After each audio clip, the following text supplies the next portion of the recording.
winner of the New Jersey Press Association's Most Innovative Award. Welcome back to Greater Media Broadcast News. I'm Susie Shea, bringing you the top headlines in Central New Jersey. Here's what's going on in your neighborhood. Sign language, cultivating character, better budgets, Tim Howard, and seismic testing lawsuit. High school students in New Jersey may be more well equipped to communicate with those affected by hearing problems, thanks to a bill currently before the State Assembly. This bill would amend the curriculum to include American Sign Language as a world language option that counts towards graduation. Those who backed this bill, including Assemblywoman Mary Pat Angelini, said this option would allow more students to consider working in fields that cater to those with hearing difficulties. She said approximately 800,000 residents have some degree of hearing loss, and American Sign Language is the fastest-growing language offered at colleges nationwide. For more on the story, see your Greater Media newspaper. And here's Mark Rossman with more headlines.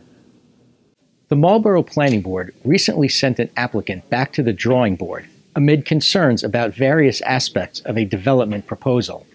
A developer has submitted a plan to construct Monarch Point, an 18-home subdivision on a cul-de-sac that would be created on Texas Road in the Morganville section of the community.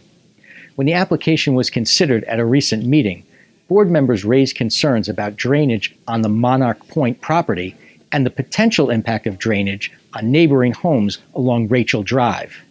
The Monarch Point tract is higher than surrounding properties, and that environmental feature was discussed in detail. Board members told the applicant that some housing developments in Morganville have dealt with poor drainage for years, and they said they were reluctant to proceed when certain details of this application remain unresolved.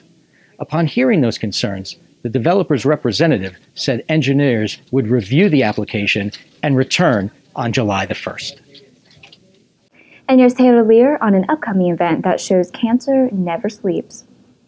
Howell High School students are working to bring their school and community together and show that cancer never sleeps. The 7th annual Howell Relay for Life will begin at 5 p.m. on June 12th at Howell High School and go until 5 a.m. on June 13th. Participants will stay awake until the early morning hours, as team members will take turns walking around the track at the school's stadium. Participants will also be able to engage in several other activities, including karaoke and bake sales. So far, there are approximately 58 teams and 748 participants registered for the relay, and the event has raised about $55,266. All money raised will go to the American Cancer Society. For more information about Howell's Relay for Life, read this week's Tri-Town News. And here are the headlines you need to know. Responding to a groundswell of opposition, Governor Chris Christie's administration has filed a complaint in U.S. District Court to stop a seismic testing project. Led by Rutgers University and funded by the National Science Foundation, the initiative aims to map seafloor sediment by using blasts of compressed air. Critics say the project would harm marine life and put the region's coastal economy at risk. The local community celebrated a sports legend known not just for his athletic skills, but also for his altruistic nature. Soccer superstar Tim Howard, who has Tourette's syndrome, visited Rutgers University last week to kick off a year-long Tourette's syndrome awareness campaign. Howard is the World Cup goalkeeper for the U.S. team and the goalie for the Everton Soccer Club in England. Seafood fans will congregate at Silver Lake Park this weekend to kick off the New Jersey Seafood Festival. The event will feature live entertainment, a beer garden, children's activities, and a large selection of fresh seafood from more than 45 vendors. A $1 million lottery ticket was sold at Pierce Deli in Middlesex County. An Illinois lottery ticket holder won the Mega Millions jackpot of more than $200 million from the June 2nd drawing, but the ticket that matched the 5 white balls for the second prize was purchased in Monmouth Junction. This ticket was still unclaimed as of press time.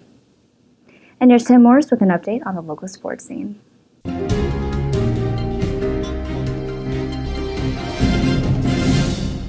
Greater Media area high school track and field athletes certainly left their marks at the season-ending Meet of Champions held at South Plainfield's Frank Jost Field. From Matt Isaacson's win in the boys' pole vault to Drake Anzano's triumph in the boys' 1,600-meter run, personal bests and school records were the norm as athletes rose to the occasion in the year's biggest meet. Madawans Isaacson won the pole vault competition at 15 feet. Then the bar moved up to 15.6, where he broke his own personal best and school record for icing on the cake to his MOC title.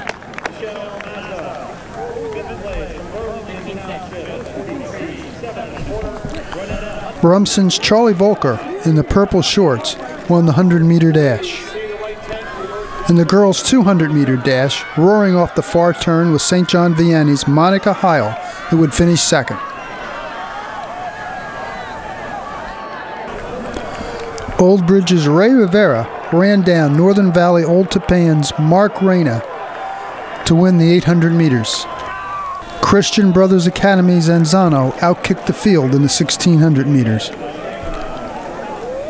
Freehold Township's Kira Roach in the middle, and to her right, Rachel Suss of Metuchen both ran personal bests in medalling in the girls' 3200 meters. In the technical triple jump, Freehold Township's Dominic Panton, who was an All-American during the indoor season, came in 6th at the MOC.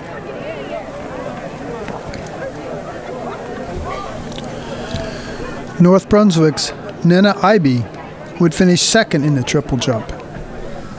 That would match her finish in the high jump as well, as she brought home 2 medals from the Meet of Champions. Championship gear. I'm not sure if they've got anything left, but Team IP, gold tent by the front entrance.